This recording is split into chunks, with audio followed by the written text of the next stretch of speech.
So in this game, I'm gonna explain a little bit about our way of playing with the IO carry. So this game is a TI group stage game.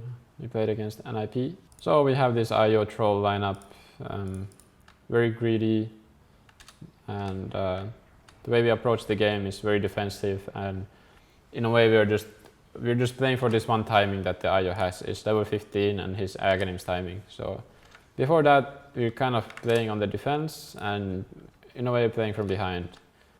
I myself am trying to make my own pressure happen at all times, which gives the IO the freedom to farm the map as much as he can.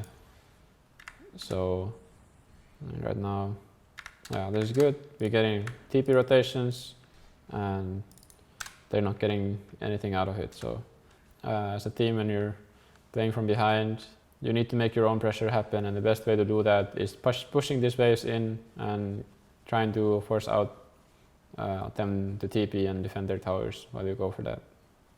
Yeah, as you can see, my approach to this game is very aggressive. Like, playing from behind doesn't mean you should be passive. It might even mean you need to be more aggressive, take more risks, and force more rotation from the enemies. You want to be as aggressive as you can to not let them go on our other heroes and just make your own pressure happen while they are farming. The only thing I'm doing is creating my pressure, forcing TPs from them, giving space to my IO so he can keep farming. This game is very slow for us and we're okay with it. We're taking a slower approach. We're only trying to get the IO Aghanims going. So our game plan is just to get to that point and then we will punish them with the IO Axe, because it's like the stupidest timing in the whole game. So once you get there, it's very hard for them to fight back. Here, for example, instead of trying to defend the tower, we choose to let it go. We choose to farm these waves. I'm gonna farm here, I guess.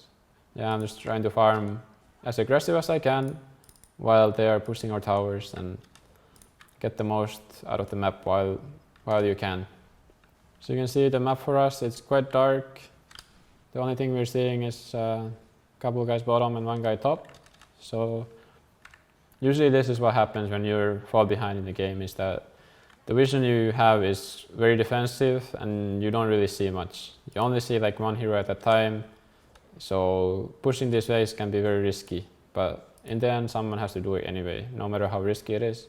It just has to happen. Ideally, it's some hero that doesn't mind dying, or some hero that they need a lot of heroes to kill him, or something like that.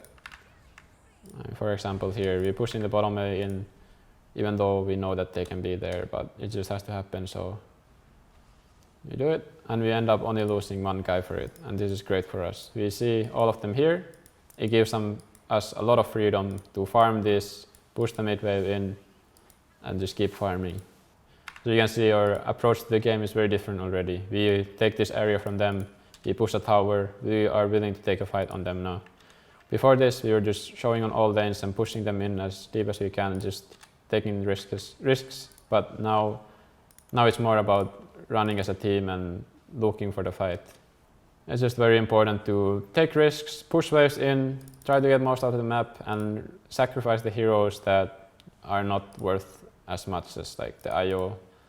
Like, you can sacrifice the supports for giving vision and getting information on the map so the cores can farm. Now we have our items, we have the IO Aghanims, I have my Diffusal. They're 7k ahead of us, but we take the fight on them. We feel strong about our heroes, and because we do, doesn't matter if we're 7k behind, we just end up just destroying this fight. And now we're just back in the game. And straight up looking at the next objectives, going for Roshan. But now, like, we're looking for our next item timings. I just hit 15 and I'm about to hit my BKB. So once we get there, probably the game is very simple for us, even though we're 8k behind.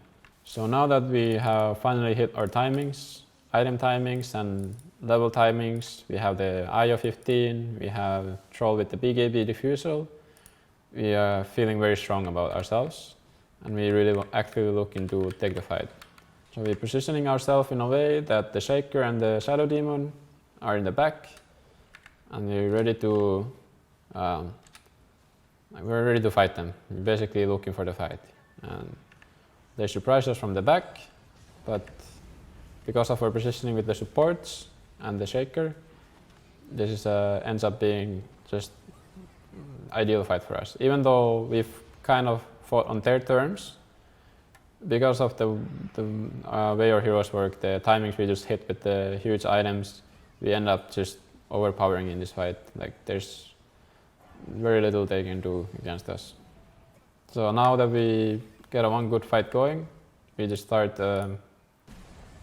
playing super aggressive on them, start hitting the towers, look for kills. We see this on this board, we place an aggressive ward on them straight away, and then just IO doing insane amount of damage. And suddenly we have a hard on IO already. Like, now the game feels very easy for us. We're getting the Roche, we have very strong IO, and Troll is very enabled. So now it's just all about playing as a team. Now we don't want to take any more risks. We want to play as a unit. We want to push the lead we got from all this fighting.